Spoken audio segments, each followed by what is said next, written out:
right, welcome back. We've had a break in this series, so I guess we'll call this the beginning of season 2, or the second batch of what guns are.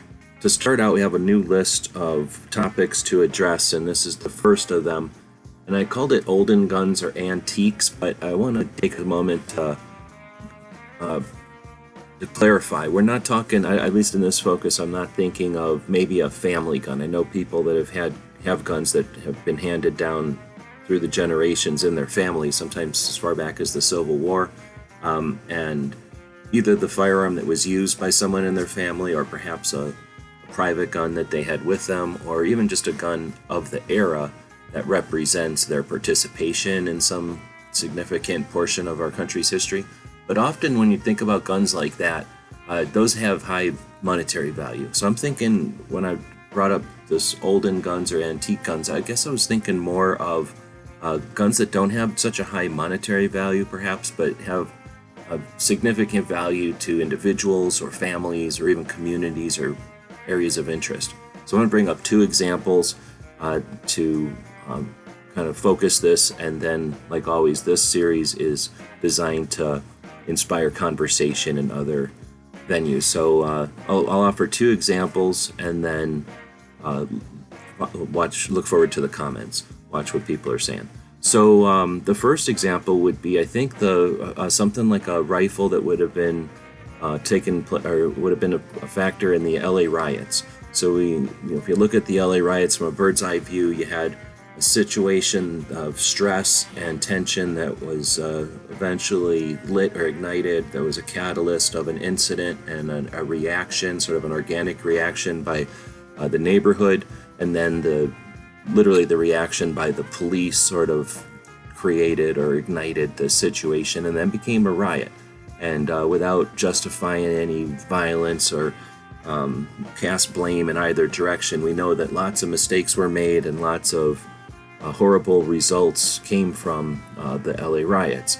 One of the positive things that came out of that was when the riotous mob, right, a group of people that were felonious, right, causing arsons and murders and all kinds of heinous stuff, when that group of people headed north from the area of Los Angeles where it started and headed towards some stores, the store owners would jump up on the roof and had rifles, and the silhouette or the presence of rifles with the extended magazines was enough for not an individual leading a group, but an organic mob, a felonious mob, a group of people doing horrible things, saw those individuals on the roofs with rifles, and that individual self-interest kicked in with each of the individuals in that mob, and that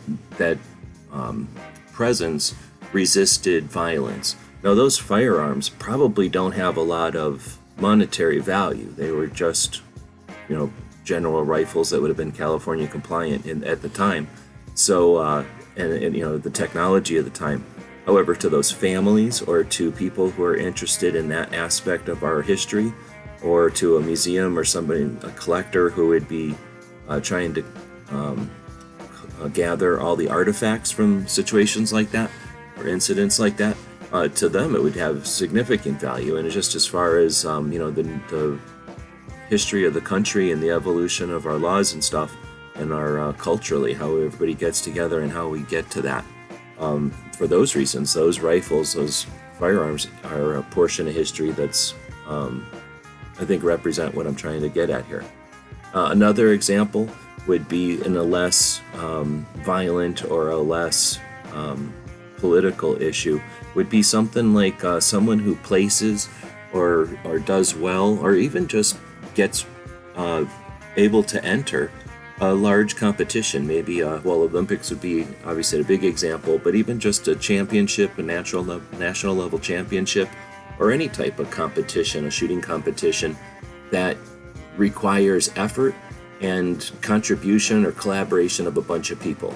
Rarely do anyone just succeed on their own. Often, even an individual sport like a shooting sport requires bunches of people to coach and to provide the ability, the resources for the shooter to spend so much time practicing, the facilities, all the different resources that are required are opportunities for sponsorship, and not just financially, but in everything from moral support to, again, facilitating the ability to practice. So I would imagine there's probably many instances of individuals who spend time, because just most people don't just sit down and practice twice or three times and then go participate in national level shooting events.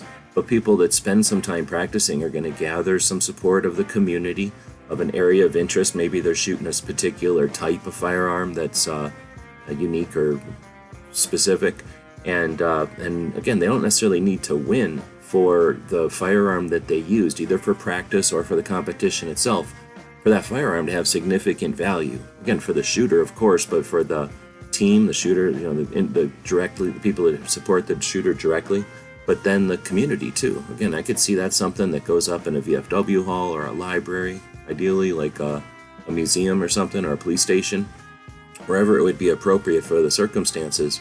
Again, these firearms don't necessarily have a huge monetary value, but they can often have significant appreciation for, like I say, a bunch of different people. And that's what we're trying to talk about in this series, is resisting or offering an alternative to the marginalization that all firearms are used for violence and by people who value violence. Often, like a fire extinguisher, no one is a part-time firefighter, no one is an arsonist. Instead, they just rationally understand that it's smarter and more practical to have a fire extinguisher available than the cost or the delusion that a firefighter is going to be able to put out a fire immediately in your vicinity. So having firearms can be used for self-defense, they can be used for recreation, they can be used for competition, they can be used to create investments, and everything in between.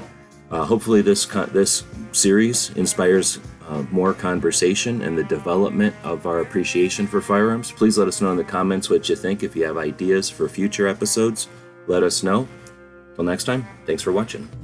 So let us know what you think. We'll be watching the comments wherever you find the video, over on gunstreamer.com or on guntube.org. Thank you for supporting our projects. If you'd like to buy us a cup of coffee, check out our Patreon channel.